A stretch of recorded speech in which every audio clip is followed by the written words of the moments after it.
Marcus clatters up the final stairs, the really good walking stick re-knitting him as he walks. Eventually, he doesn't need to walk with its assistance. Until the fatigue sets in, then he definitely needs to walk with its assistance. Let's face it, I'd still use it even if I didn't have to. It's a really good walking stick. I marvel at just how good the walking stick is as I walk up to the rise. Ash really did a number on this one. I step out onto the top of the rise. You take a look around at the Lily clan. How much time did you spend here, under a waterfall? You reflect on the past, a pang of guilt coming to your mind as you remember the waterfall warrior. There's an odd serenity to this raised garden. The water barely ripples around you as you enter this artificial bastion. On the far side of the aqueous construct, you see a single point of black and a familiar figure standing before it. Uneasy cloudy shapes rise from the pinprick, characterizing themselves in the sky as that great black haze that hangs over the city. It seems that the Lily clan itself was left relatively undisturbed, spared of the chaos that's currently rocking Shinkala. I squint at the seal. Does it look like it's fully broken yet? Your trained eyes immediately discern that yes, indeed, the seal has been broken. It's not as cataclysmic as you imagined. Instead of being a giant upheaval or huge black hole in the ground, it's simply a small dark divot. Yeah, we're gonna have to plug that up somehow. I begin walking toward Jinn, platforms of shadow spawning under my feet. Okay, Jinn, I don't know how the hell you're still alive, but this ends here. Jinn stands with his back to you. He slowly turns around, eyes meeting yours. Marcus, I didn't see you there. Bullshit, you didn't! You notice all across Jinn's body, bits of him are burning away, stretching upwards and into infinity. Iconoclasm is wreaking hell on his body, even now. Thanks to you, I've had to use my powers of reincarnation to constantly reincarnate myself. As I'm destroyed, he holds out a hand, his form wavering, growing inconsistent. I need to constantly be reborn. I couldn't thank you enough for that. He takes a stride forward. Do you want to shake on it? His eyes flash. I think we're past that point, Jinn. Oh, I couldn't agree more. All around you, lights flare to life. Pinprick after pinprick, forming a cloud around Jinn. Hundreds of tiny luminescent fish, created of the same cloudy material, encircle Jinn's body. Each of these has enough power to annihilate and recreate your pathetic mortal form. Well, I suppose if you're going to bring out everything in your toolbox, I can't afford to hold back either. This is hardly everything in my toolbox, Marcus. A bunch of the flashing bird creatures flare to life behind him as well. Of course. Jinn, this isn't going to go your way. You should stop while you still can. This is over. My plan has more or less come to fruition. I don't understand what you're aiming to get out of this. Simple. Finish you off, plug the hole in the seal. Save everyone, introduce tranquility back to humans and spirit folk alike. Oh, so your plan is to preserve the status quo. How adorable. No, my plan is actually to forge a new, better status quo, which really should have been your plan all along. He shakes his head as he does from side to side, it growing inconsistent in the process. Yeah. I am introducing a new status quo, one that actually incorporates the spirits of this land. The seal will crack and my brethren will be free. Well, Jinn, I hate to burst your bubble, Marcus cracks his knuckles, but I'm gonna have to stop you here. I'm gonna immediately chuck a prepared Eldritch Blast at this Seagull Slammer. Wait, what did you call it? It's called a Seagull Slammer, Jinn. No, it isn't. Oh, it most definitely is. No, it isn't. Jinn says as he's caught within the blast of the Seagull Slammer. Sudden light engulfs both Jinn and the broken seal. The energy of the luminescent bird interrupts the temporary flow coming from the seal. The pulsating darkness, traveling upwards much like one of the Kier created goop lamps, is temporarily dyed white.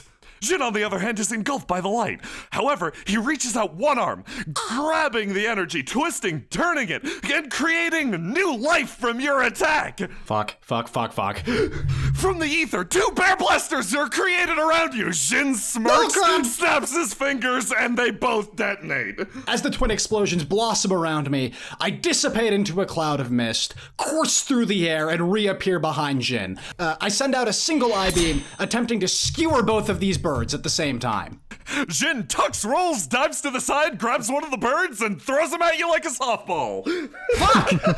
One struck by an I-beam, consuming Jinn, the other strikes you, consuming you. Wincing, form wavering, he stares at the smoke clearing.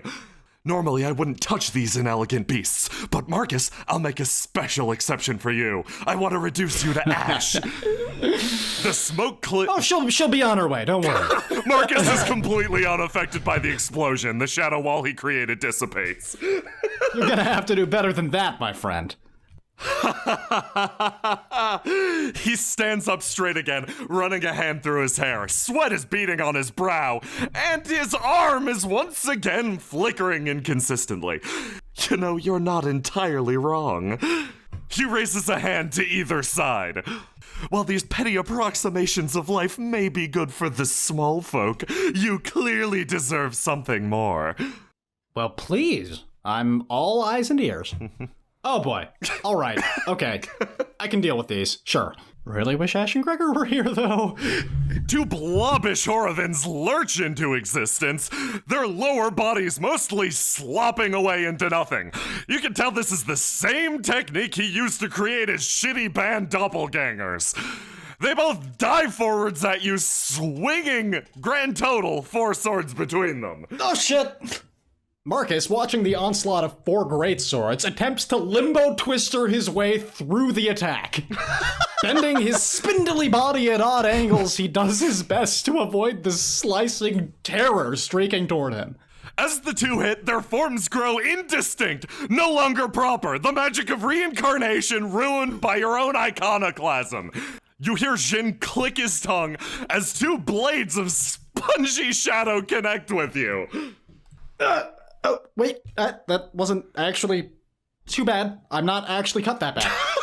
What was that? Marcus, if there's anything I don't appreciate in this world, it's lack of artfulness. You've managed, within the past few hours, to ruin my ability to artfully execute anything. This is my best approximation of life now. Ugh, that is terrible. Let me show you a summoning. 3 imps armed with wicked shadow daggers pop into existence all around Marcus. What is that? What? What are what? These are my minions. You got a problem? Go forth, minions of shadow! They vault over the seal and begin scrambling at Jinn wildly. The first person to land a permanent blow on me throughout my long history. This is the best that you can manage. He sweeps one arm, instantly devastating your forces. Marcus has no time to mourn. That should be a reasonable distraction. I ignite my demon soul, eyes flaring with infernal magic. I achieve demonic effect 39 Septimus Alpha. I stretch my arms out to either side. This one's an old favorite. Shadowy Squid Storm! Bursting out from either hand comes a swarm of writhing black tentacles. They slap, cut, lunge, wrapping themselves around the shadows to either of Marcus's side and reaching out to swipe at Jinn as well. Marcus tumbles forward, away from the grasp of Jinn's minions. The shadowy tentacles swarm inward on either of Jinn's minions, constricting them completely and then squeezing them until they are dissipated from this realm. As I make short work of his summoning, Jinn notices something from just behind him. Before he's able to react, a tentacle comes around from behind, hitting him on the head with the very good walking stick. You hear a satisfying thwack as your attack impacts Jinn. The first mistake, Marcus, was indeed on my part. I allowed you to touch a god. However, this mistake belongs to you. You presumed you could do it again. Jinn grips the walking stick, energy running along it. You feel power coursing up the stick, up the tentacle, and straight towards you. Panicked, Marcus flings a hand out to one side, summons his shadow katana, and attempts to sever the tentacle in question. You cleave straight through it, allowing it to trail away. It pops, twists, and contorts inwards, repurposed into Jinn's own energy. I guess that one was my fault. Can't afford to just use bits and pieces of this anymore, huh? Now surrounded once again in swirling energy, creatures made out of that pure reincarnating power, Jinn holds out a palm. Cloudy power weaving its way between his fingertips. His form grows more stable by the moment. Marcus, my domain is everything I can touch. Your afterlife, your very existence belongs to me. The creatures simultaneously strike. Sorry, Jinn, but I'm afraid, through no fault of my own, that my afterlife already belongs to something else. I bring my hand forward, unleashing one last iconoclasm. The force of the spell rages against my body, my form growing indistinct, uncertain. With nothing left to keep it in check, the infernal remnants locked away within my soul rampage outward. Suddenly, it's all brought into focus. Something burns behind your eyes. Chromatic flames lick at your legs, annihilating space around them. In front of yourself, the world arcs up and away, as if the dimensions themselves have been distorted. The creatures are gone. There is a path between you and Jinn. The smug expression on his face has been wiped away. His mouth hangs, slack-jawed. I hold out one clawed hand, attempting to summon that old standard, the Eldritch Blast. A coiling seed of darkness appears in the palm of my hand, but it's different. At its center, it is as deep and dark as the void of space itself. All around, it is tinged with indigo flame. The spell flares. I look up at Jinn, grin manically, and unleash this utter dark blast upon him. Instinctively, Jinn's bodyguards form a wall in front of him, blocking your attack with a luminescent phalanx. The blast hits the seagull slammer immediately in front of Jinn, sucking its two companions in. There's silence for a moment and then an eruption as distorting flame, rapidly changing in color, rains down on the landscape around. The creatures struck do not detonate. They do not respond as they always have. They are simply gone. Jinn takes a single unsteady step forwards, pointing. More creatures flare to life in front of him. They rain down upon you. Several of the birds impact around Marcus, explosions ripping at his form. Never for a moment does he lose his grin, that silent laugh of a demon reveling in battle. I plant one foot on the ground, grass igniting all around me, and lunge forward, claws outstretched, rending at the flock of birds that Jinn has summoned against me. One's words echo in your head. Long, long ago, when the primal peoples of this world did battle with their gods, there were those left behind by fortune, forgotten by fate. They prayed for a weapon capable of carving away its spirits and beating back the immortal, the invincible. The beast that answered that call was a devil. And by that contract, their now warped claws were able to touch the eternal. Able to rend spirit bodies, able to condemn and consume their souls. A true-blooded tiefling was a predator that could hunt even the gods. With a blur of motion, I shred my way through Jinn's cloud of summoned minions, and I'm at his front. Using the momentum that I've built up, I rake my claws across his chest, flames of a dozen hues blossoming in their wake. You rake your claws across Jinn's chest, leaving scintillating scars in your wake. He stumbles away, immediately raising a hand, attempting to heal it. However, the wounds won't knit shut. You can tell with a glance, iconoclasm has worked its way into your very form, your every magic. There is no longer a need for this spell. You have become the magic. All around, the seagull slammers simultaneously detonate, filling your vision once again with an overwhelming white.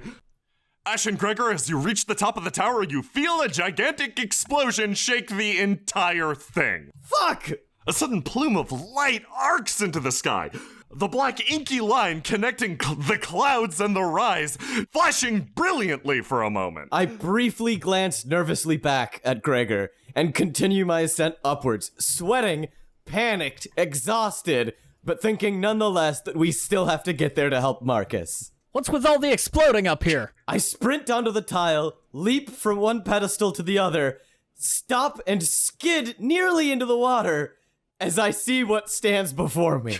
I stand, claws outstretched, eyes gleaming in unearthly blue, chest heaving. I put a hand on Gregor, grabbing his shoulder tightly. What happened to him? Jinn, what did you do to him? He got even more colorful. You watch as two summoned beasts dive on what you believe to be Marcus. In a sudden flash of light, Jinn and the rest vanish. The top of the ride's once again rocking with the devastating blast. You hear guttural, brutal sounds, what you believe to be the call of a true-blooded demon. There's a splash and something emerges next to you. Marcus, I kneel down to reach out slowly towards the thing that Marcus probably is. I look at his horns, at his tail, at his glowing hair. Marcus, you're still in there, right? Remember who you are. Wait, what? What? I mean... I blink at Ash. What the hell are you talking? I look down at the water. Holy shit! Did you not? What? I look back up at Ash. I look at Jinn. I look down at the water again. I look awesome! Did you not notice? So, like, you're still you? I pat Marcus on the face. I pat myself on the face. I think so. Okay, You practically look like Narn. I don't look like Narn. I look way cooler than Narn. You look a lot like me, yes. Don't steal my thunder. Come on. Yeah, okay, you look really cool, and Marcus, I'm just gonna drop this list I've been keeping of things we need to talk about. I think we just need to go over our entire relationship at this point. I think that's probably not a bad idea, but as you can see, I'm a little in the middle of something right now. After we fucking kill Jinn and grind his face into the dirt. Can we cut in? Or do you want to do this solo? Oh, no, please. I would love help. I always love help. Okay, anything we should watch out for in your new thing? Yeah, my new Eldritch Blasts are a little bit cataclysmic, so just watch out for those. Okay. It's a pleasure to be working with another verse, Unbound. Narn looks down at Ash and Gregor. You're going to not want to touch any of that fire. Okay. If you go underwater, will your hair go out? That's a great question. We don't have time. I charge and leap across the water, readying myself in a more strategic position. I glare at Jinn, wanting to say something, but not quite having the presence of mind to put together a quip. Of course there's more of you in addition to the tiefling. Do you remember me, Jinn? Yes, of course, the moron from the Ocho. Come to join the other moron. He stares at Ash pointedly. I wouldn't use those words exactly. Come to try your hand at stabbing me in the back again with your demon pet, eh? Stabbing you in the back? What are you talking about? I'll stab you wherever I want. Jinn, you're the one who kept us in the dark. You were standing behind each of us, moving us like some pieces on a board. Yes, actually. Well, the chess metaphor is extremely apt. A mere mention of morality or truth, the equivalent of which you'd find written on a napkin in an Honorian restaurant, was enough to keep you going. Colvin puts up a hand. I resent that. The only one who proved resistant to all of this mess was you. He turns and stares at Marcus. Yeah, I think I was playing a different game entirely. It's not your fault. While Jinn proudly trumpets his own horn, I glance at the rest of the group, then glare daggers at Jinn. As if he didn't need to be told, Zalvetta suddenly appears in front of Jinn, swinging his weapon upwards. Did you forget about me? Jinn simply reaches out his hand, catching Zalvetta's arm. Oh no, how could I forget about you? The murder-addled son of that idiot clan. His expression darkens for a second. I thought I could make use of you. I was wrong. Energy flashes along Zalvetta's arm. Jinn reincarnates everything up to the shoulder into something horrific, grotesque, and most of all, heavy. He lobs the child into the water where he rapidly sinks. I grit my teeth and shout to the rest of the group. Keep this idiot busy. I'm gonna go pull Zalvetta out of the river. The water. I sprint past Jinn and dive into the water. I think it's a bad idea to get too close to this guy. I say, taking out my newly trusty bow, knocking an arrow, and letting it loose. It hits one of the translucent fish and merely vanishes. Not so trusty after all. Jinn raises a finger and very condescendingly shakes it back and forth. Don't worry, Gregor. Trust is built over time. Can I try again? Yeah, go for it. Jinn slam dunks the bird into the middle of you guys. As the bird cannons toward us, I crane my head out, attempting to snatch it out of midair and devour it, but just barely miss. Not sure what the heck Marcus is doing. Gregor rolls backwards. Narn catches you. The bird explodes, sending a shower of lily pads down on the group. A frog hits you, Gregor. Gregor, get ready to take another shot. Gregor reaches into the bag of weapons and pulls out an arrow, his hand only slightly bloodied. I take a step forward and leap out of the water, some of it evaporating into a cloud of mist that hangs around me. As I rise into the air, I summon up another utter dark blast, and, taking careful aim, throw it down at Jinn. The blast hits Jinn, implodes, and detonates outwards, sending him backwards, burning. He lands in the water immediately next to Ash and Zelvetta. Spluttering, Jinn emerges from the water. He looks furious. Assuming his best approximation of the stance of clarity, while also using a weapon completely different from what he's used to, Gregor traces the bubbles that rise from the water and know exactly where Jinn's head is going to be when it emerges. Gregor looses an arrow, flying straight for the unaware Jinn. The strike hits him directly in the forehead, his head lurching backwards. I panic underwater, seeing Jinn suddenly impact and then be struck by an arrow. My breath is lost, but I'm still determined to get Zelvetta. I dive further down, grab him, and give him a knowing look. Several furious sparks bury themselves in his body as I try to give him the strength to lift the club Jinn armed him with. Your magic forces muscles through the giant construction that Zelvetta's arm has become. He looks incredibly angry at you. This is the third most fucked up thing somebody's done to me. I breach the surface and return his look of anger. I'll fix it later. Just fucking beat him to death with it. Zelvetta swings his club arm, slamming it into Jinn's chest, forcing him backwards and hitting him against the tile. His upper body flops backwards, blood draining on the stone. Jinn's head snaps up, the arrow remaining. He reaches, places a single finger against the end of it, and simply pushes it inwards, magic flaring on his fingertip. Amongst all the spirit folk, I am both the strongest healer and the strongest summoner. He pulls his hand away. You're going to have to do far, far better than that. I check the bag for more arrows. Jinn raises his arms to either side. The goldfish that have been dancing around him quickly dart through the water, burying themselves in both Zelvetta and Ash. Ash, you are perforated with 9 holes! The water around me quickly takes on a reddish color. Before it gets any worse, Zelvetta swings his club-like arm around and bats Ash up onto shore. Oh, fuck you! Ash, you lie on the shore, breathing hard, bleeding out. Jinn waves another arm in front of himself, each finger creating a tendril behind it. Stakes hang in the air, taking defensive stances around the man. He pulls himself free of the water and awaits your next attack, which is delivered by Colvin.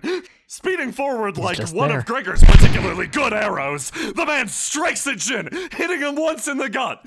He turns and checks Jinn with his back, forcing him backwards. He teeters on the edge of the great gaping hole. I turn to look at Zelvetta. Hey, Zelvetta, I have a Oh. There is a big pool of blood where Zelvetta was. He apparently saved Ash. Don't get distracted. Marcus pauses for a moment, and in that split second, Narn leaps once, leaps twice, and jumps at Jinn. Partially destroyed arm striking partially destroyed arm.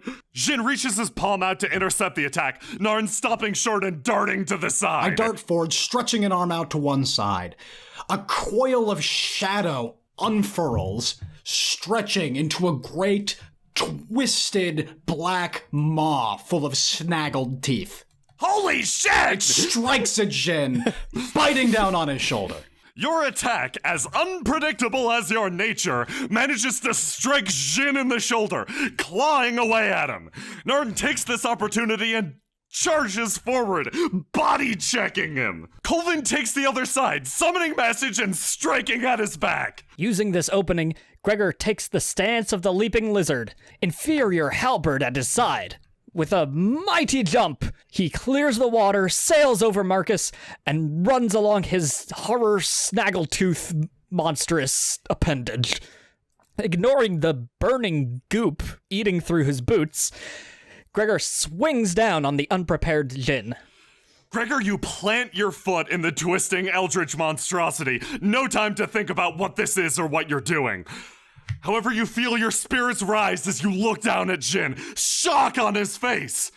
Suddenly, you lose your balance. You fall to the side and stare up. Something thwacks into the ground next to you. Why is my leg there? I look back and forth between my body and my leg. Fury travels behind the rest of Team 3, a smile playing across her lips. This particular contingent was able to get away from the true chaos of the city. They worked their way towards the docks, attempting to secure an escape route. The guards chat pleasantly amongst themselves. When suddenly, from behind, they hear a thwack. Fury falls, her leg missing. Blood begins to pool under her body. She looks up, sweat beginning to form on her brow. Batty rushing over to help her. I really hope Gregor managed to find a healer, she says before losing consciousness. Gregor, your vision fades in and out. Through blurry eyes, you observe the Lily clan. Seems awfully silent. The hole in the ground remains, but you can't see anyone else. Your body feels sluggish, heavy, unresponsive. And suddenly, to your surprise, a shape of light crawls its way across your face, down your neck, across your body, and down onto the ground. Your eyes focus in on that, purely that. And you observe as thousands of tiny phrases written in a language you couldn't possibly understand crawl their way across the ground. Composing the entire world around you, everything is made of this phrase. Your brain begins to bulge. This isn't like dying was before. I really don't have time for this. Kick at the letters, shooing them away. As if put off by your insistence, the words stop moving. The world snapping back together in focus. You're passed by on either side by indistinct shapes, figures familiar and alien to you. With long strides, Fury passes you. You think it's somewhat out of place. She has both of her boots again. She vanishes in the haze. Fury? Why did you just ghost like that? A blue cloak lazily sways back and forth, obscuring your vision. Another figure passes by. What it... Aaron? Aaron? And suddenly your vision is full of something. A face. Narn! Your nerves, your muscles all sing to life simultaneously. You convulse. Good to see you're back with us. Where is back? Narn motions. The battle continues immediately behind Narn. Once again, Narn gets closer. You saw it, didn't you? The verse. Once again learning how to control his hands, Gregor grabs Narn by the cloak. What did I see? Narn pats you on the shoulder. Congratulations, we're now bound by a pact. What does A that pact mean? of friendship.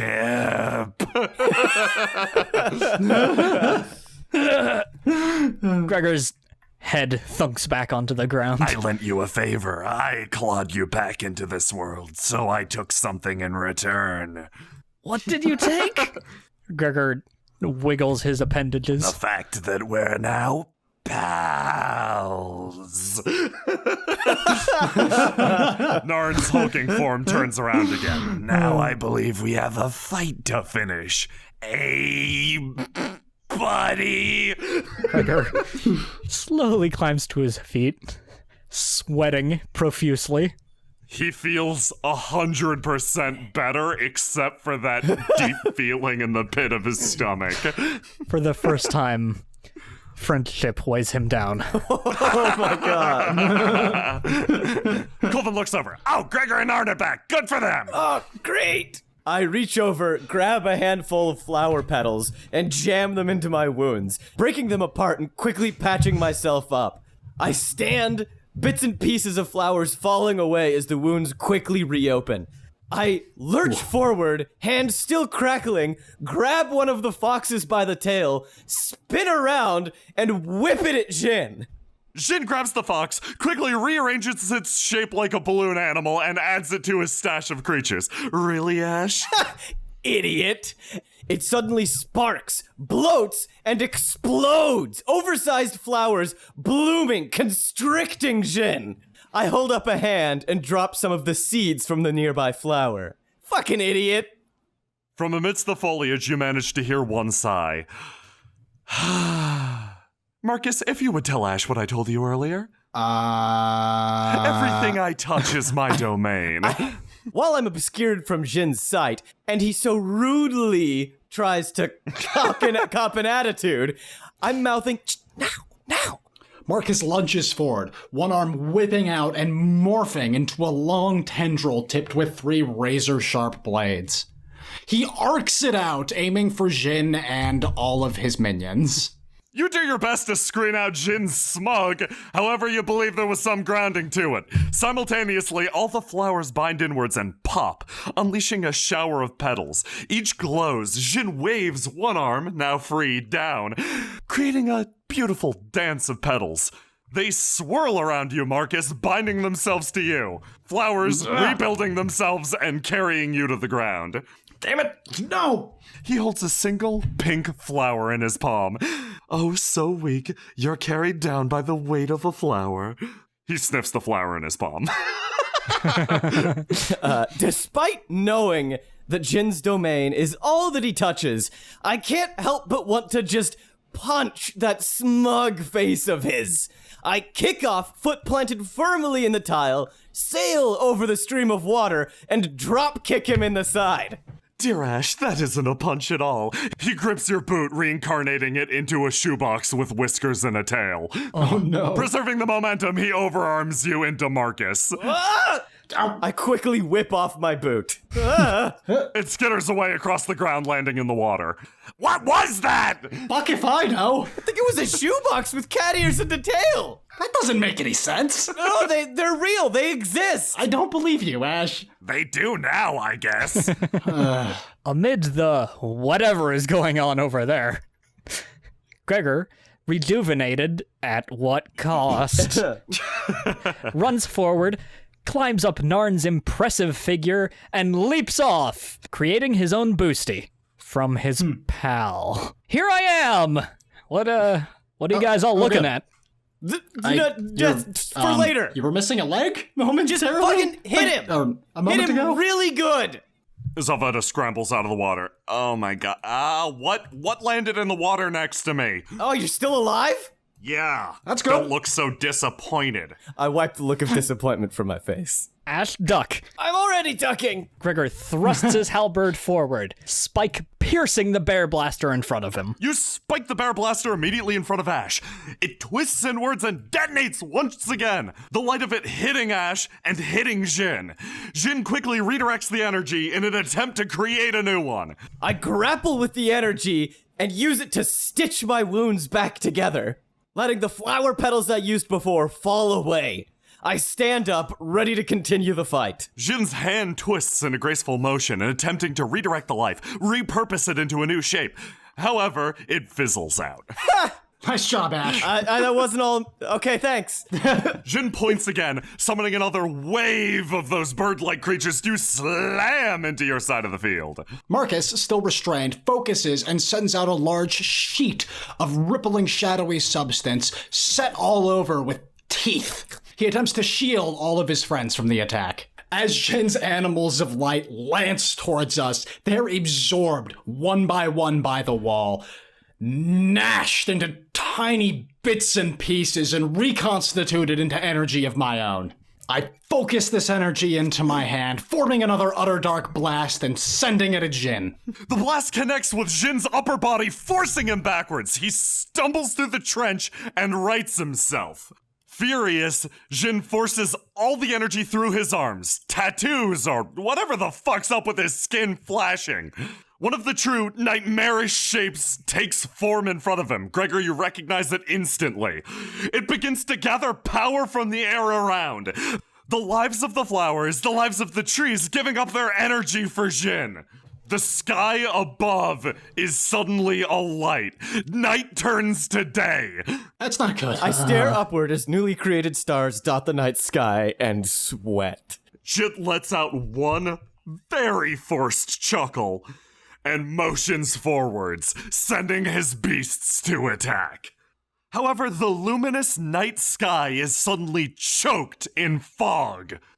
With a smoking blade, Kier swings his sword down, sending another wave of mists at the creatures. Kier! They drunkenly turn and collide with each other. Kier, you're okay. Marcus, you're not! Oh my No, god! he's fine. Really? I'm doing You great, guys, actually. okay, that's Yeah. cool. You guys left me behind again, Yeah, really? I thought You you- left me with I thought you skeletons! passed Why did out! you leave me with skeletons?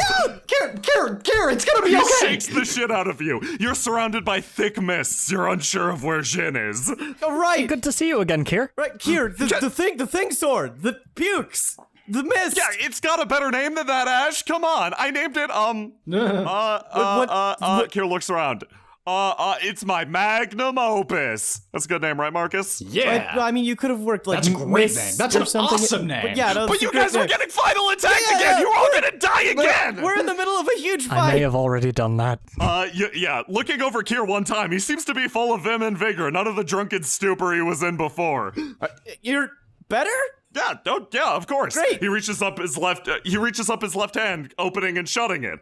I grab at his face and look at his left eye. Completely fine. It's not like milky white or anything anymore? Nope. That's weird. Kier taps his other arm. Yeah, get from Horovin. Is he awake? Yeah. And not He's trying okay? to kill us? I mean, turns out he's equally afraid of skeletons, but yeah, sure. Okay, great. Kier, can you help us defeat this guy? The mist twists away, clearing. Many of the birds still remain. Jinn grips at his face, sweat beating again. God's breath, why? Disgusting, you're weaponizing alcohol. Hell Frankly, I think yeah. it's great. Ash, you have a problem! I shrug it off. Seeing the birds still coming, I turn to Marcus. Are you like full? Like, can you eat those? I mean, I wasn't gonna try and eat them, but I can try something else. Sure. Shoot. Marcus steps around Kier and slams his foot onto the ground, incinerating another patch of grass. A dozen spikes of shadow jut up out of the ground, angled for Jinn's creatures. You managed to create jutting spires of shadow, striking many of the bird creatures. However, many still impact, exploding against them. Gregor turns to Kier, holding his nose. Kier, does this get everyone drunk or just spirits? No, of course, no, you should be able to. You're 100% human, right, Gregor? Yep. Then you're 100% not gonna get drunk from this. Kier stares back over. Different metabolisms, man. Different metabolisms. Perfect. I can fight with 2 hands and 2 lungs. That's the spirit that I like to hear. Come on, guys, let's strike back. Kier takes a step forward and swings his sword again, sending another wave of mists up at the creatures. Zalvetta dives forward with this horrible club-like arm, slamming down on them. Gregor takes advantage of the creature's bumbling and slices with his halberd. Kier's blade lets out another puff of mist, confusing the spirits around him. You feel a strange sensation from the substance. Is that nostalgia? He looks at you and grins. Come on, guys, let's go home. Hell yeah! But this first! I slip through and use the daggers Gregor gave me earlier to pop the seagulls in the air. I dart forward, raking both claws out and clearing more of his minions. Invigorated, Gregor flips and spins, slicing the beasts. Simultaneous explosions once again shake the rise. You're wondering how much more the frickin' structure of this place could take. Colvin sprints through the smoke, the mist, and the rest of it, all of it trailing off his beautiful hanging cloth. He gets behind Jinn and strikes him in the back of the head, forcing him forwards. As Colvin strikes Jinn, who comes hurtling towards me, I nimbly step out of the way. All you, Kier. Kier arcs his bendy sword backwards and swings it up, sending a cloud, a humongous gout, a geyser of steam upwards. Jinn is knocked airborne. Salvetta, I have an idea. Trust me. Okay. I slam my hand down on the ground. A pillar of shadow erupts up from underneath Salvetta, sending him rocketing into the sky. There's a brief moment where I watch him fly upwards and go, Salvetta flies up and swings his massive club-like arm at Jinn, missing completely. He arcs over ingloriously. This is the worst day. Oh, come on. Gregor, you feel a sudden presence on the back of your neck. I believe it's our turn, pal. Gregor shudders but readies himself. Or grabs Gregor and throws him. Gregor, you fly directly at Jinn. Righting himself in air, Gregor then unrights himself, spinning wildly and slashing at Jinn. You manage to spike Jinn downwards, straight towards your destination. He hits the edge of the seal, teetering on the great black void. He looks panicked for a moment, and then his smug grin returns. Everyone stops, turns, and stares at Ash. I very quickly and very minutely jerk my head in the direction of the seal. my eyes widen immediately, briefly. I turn towards Jinn, sprint, dive, slide along the ground, and enter the tabletop position. Kier, Marcus, and Gregor exchange knowing looks. Simultaneously, they charge! With one big shove, Jinn's smug expression vanishes. He slides backwards, slamming into the seal, and vanishing. As Jinn topples into the seal, I look down my nose at him, a smug expression on my face. Oh, sorry, Jinn. I didn't see you there.